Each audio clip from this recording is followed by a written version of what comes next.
What I want to start doing with these Marvel reviews is taking my common criticisms of them and expanding on them further in the review of whatever movie is relevant to the point. If you remember in my Avengers review, I talked about why I dislike Marvel's approach to character motivations and why I enjoy the solo films a lot more than the team-ups. In this video, I want to talk about Marvel's approach to editing. I'll work the review of Captain America into this, and so I'll start how I normally do, by talking about the story. I feel very similarly about the story of Captain America 2 as I did about the first Captain America film. I think it approaches his character very well and contextualizes him within the universe of the film very well. This film is mostly based on exploring Steve's sense of displacement within the military of the modern day, and his ability to cope with how military operations have changed and how espionage is being used. I enjoyed how the story of the film fit with the continuation of the character of Steve Rogers, and it is something that I wish had been explored more in the Avengers. In relation to how the film handles its analogies of 21st century conflict, I think for the first half of the film, the fact that it takes a backseat to the action is interesting. It serves as the film's main theme, but it doesn't detract from the action or how entertaining it is by explaining the intricacies of what it's dealing with. About halfway through, however, the analogy of the real world starts to get really ham-fisted and on the nose, which isn't anything that really takes me out of the movie, because the basis for a discussion on the morality of espionage and the other things is created throughout the first half of the movie, but it is a distracting thing to have entire sequences dedicated to making sure that the audience gets it. Regardless, the story's focus on this kind of thing in the background does give stakes to the third act, which is something that is refreshing and that the Winter Soldier does slightly better than the first Captain America movie, however over the top and exaggerated it may have been. Unfortunately, while the film does have an interesting relation between story and character, it makes the same mistake as the first Captain America in the way it handles Steve's character in the last third of the film. One of my complaints about the first film's final action sequences was that Captain America had been set up as this guy who goes out of his way to kill as little as possible, and then at the very end recklessly murders people for the final act and for no reason at all. In this movie's opening, there is a very clear contrast between how Black Widow and Captain America handle combat, with the former not worrying so much about killing people and often using guns, and the latter mostly using hand-to-hand combat and knocking people out rather than killing them. It's not something that I expect most people to care about, but I think Captain America using grenades to blow people up in the final act is something that doesn't at all fit with his character, and is something that, like the first film, took me out of the movie. Leading up to this point, however, I was impressed with how well the movie contrasted Captain America against the rest of S.H.I.E.L.D. I like that the film shows Steve struggling to justify what he's doing for S.H.I.E.L.D., and it makes for a satisfying conclusion to his arc in the film when he's finally allowed to do things his way. Because of this, I also enjoy the friendship that develops between Black Widow and Cap.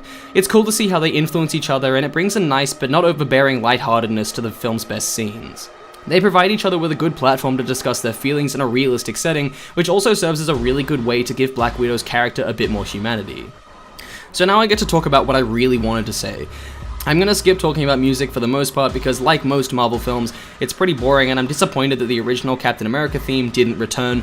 However, I do want to point out that the music that plays alongside the Winter Soldier is really cool, and that the synth elements of the score are enjoyable when they're used. What I really want to talk about is the cinematography and how it's used in conjunction with editing and how color is used in the movie. I regularly complain that I don't understand what's happening in action scenes in Marvel movies, and it's because of stuff like this. Hang on!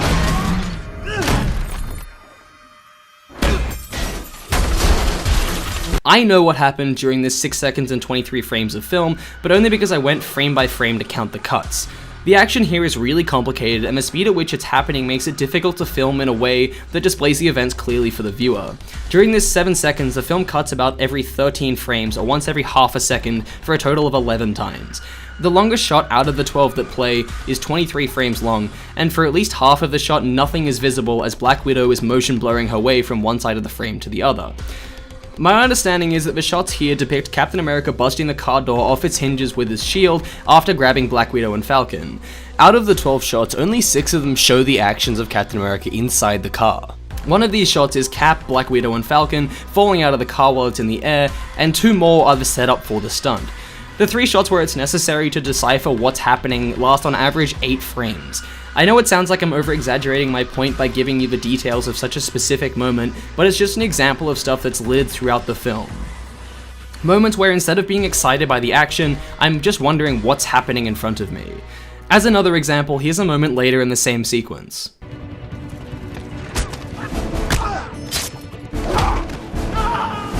This moment cuts 7 times in 5 seconds and 15 frames. The average here is a cut about every 16 frames, which isn't as bad as the moment before, but it's just as difficult to understand what's happening.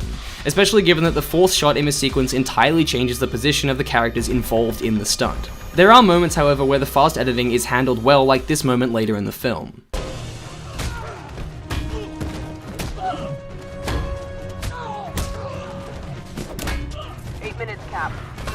Working on it. So for me, what is the difference here? Although this moment is cut at an average of every 26 frames, it feels just as kinetic and fast as the other two moments. The difference here is the sequence of shots. The intro to this moment is a 4-second wide shot of Captain America engaging the first soldiers. Following this is a mid-shot that shows how the combat is close quarters, and despite Cap being outnumbered, he is overpowering his opposition. In this shot, he kicks a soldier over some crates. Rather than panning with the soldier as he flies and creating motion blur that distorts the image as many other moments in the film would have done, the decision is made to cut to a different angle that is wider and more stable. We then cut back to a wide shot of Cap kicking down two more soldiers, and over the shoulder of Cap throwing his shield at another soldier, a close-up for impact on a line of dialogue, and a mid-shot of him catching his shield. Whereas the two moments I discussed earlier were mostly composed of close-ups, this one only has one close-up, and it's to emphasize a line of dialogue. The shots in this moment are clear and most importantly well framed and good looking, which is in direct contrast with the other two moments I showed, which are unfortunately the status quo for this movie. Some may say it's too nitpicky to focus on how each character is fighting and trying to focus on specific actions, but I really don't think it's too much to ask that you can attempt to understand what's happening, especially considering that there are moments where you can do this in other parts of the film. What that last sequence also shows is how well the film could have used color. The contrast of Captain America's vibrant blue and red uniform against the soldiers' black makes him stand out against them and makes the scene more interesting to watch. However, most of the movie looks to me as if someone forgot to color grade it, and the vibrancy and contrast of this moment and many others in the final act don't appear in many of the other sequences.